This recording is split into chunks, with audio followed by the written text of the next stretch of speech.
I'm Justin, and I'm the music director of the Clockenflap Festival. Well, long story short, it was just a case of connecting the dots, really. I'm born and raised in Hong Kong. I've always wanted to be involved on the music side of things. I got involved in the industry in the UK for a while, and then when it was time to go home, it was just a case of being a bridge and trying to make things happen when there wasn't really there weren't things happening already. Yeah. First Clockenflap was 2008. Yeah. Okay. And how did that actually go? How the very first one? It's one of those things that Clockenflap was it's a very organic beast. So it was crazy to us that a city of a metropolis like Hong Kong didn't have a music festival. So we thought we'd try and do one. And so those first few years was literally a case of finding a few believers and putting it on to the best of our ability. So the first event I think had 2,000 people. Yeah. Small, and then we always wanted to just do a festival as well as we can. So if we're going to do a small festival, fine, let's just do it well. We always wanted it to grow in a natural way. So we've always taken the step up as long as it can be managed sustainably and responsibly, and as long as we can retain the ethos and spirit of what the festival is about. We're very proud, and we work very hard on the kind of what Clockenflap as a experience means, and so we'll always keep that first and foremost in our minds. So it'll never grow beyond that, but it'll always grow to the capacity that we feel that can reach.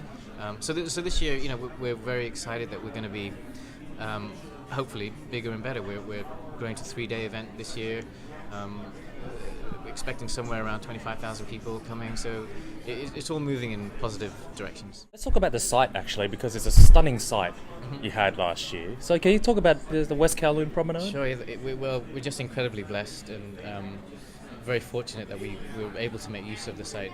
It's, as you say, it's incredible. It's right on the harbour front overlooking Hong Kong's iconic skyline. It doesn't get more, there can't be many more impressive backdrops to any kind of stage than that. And Clockenflap is uniquely Hong Kong, and so it feels like a Hong Kong event, and we're very proud. We're from Hong Kong, so it gives us immense pride to be able to look up, seeing a band welcoming to our city, seeing all the the people from Hong Kong having a great time, and all under the auspices of the city itself.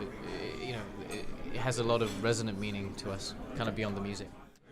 There are so many factors that go into booking the bands and why we bring out the bands we do, and the really fun thing about doing festival programming is you have a little bit more freedom to bring in bands across the scale. So obviously we need to look at headline names that people know and they can sing along to arm in arm in the crowd. But for me, the fun thing about the festival is always about discovery, and we can take a lot more chances with the festival. With some of the slots we have, we can bring in stuff that people have yet to fall in love with, and they can walk away from the festival experiencing or discovering their new favorite band. And that, for me anyway, is the most fun part of the festival to book, and the thing I most enjoy about other festivals. So it's something that we very consciously enjoy doing. The booking process is a very heated topic, always in the office, and it should be.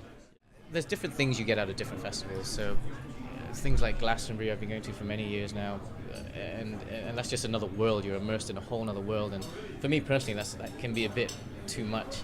I'm kind of getting to the age and stage of things that I kind of like being clean, and I like having toilets you can get to and comfortable bedding arrangements.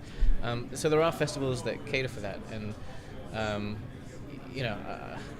it would be a laundry list for me to kind of go through the festivals that I kind of admire and aspire and look up to.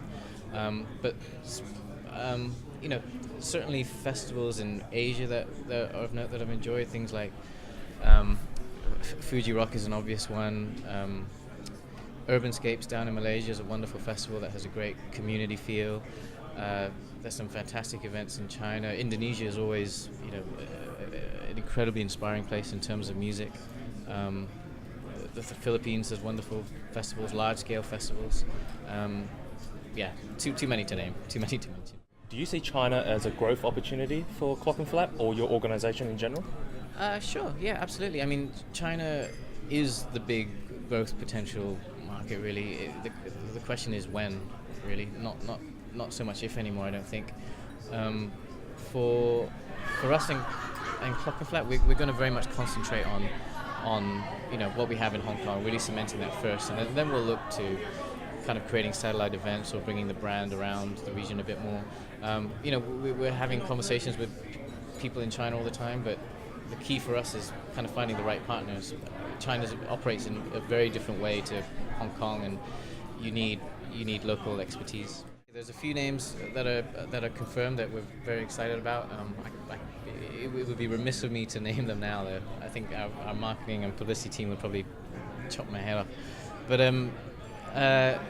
in general, the idea is a greater scope in terms of the festival. So both in terms of profile, but also in terms of we're going to spread our wings a little bit in terms of genre, have a little bit more of an influence of other types of bands involved. The stages will all be that much better in terms of production, in terms of style, and also in terms of character. Like really try and go further into the road of creating these characters around the stages and what programming will happen on those stages. But we'll certainly be having more international acts from Australia, more regional talents, and as ever, it's kind of an 80% split in terms of what we have locally. So that will always remain. We'll always be a local festival first and foremost.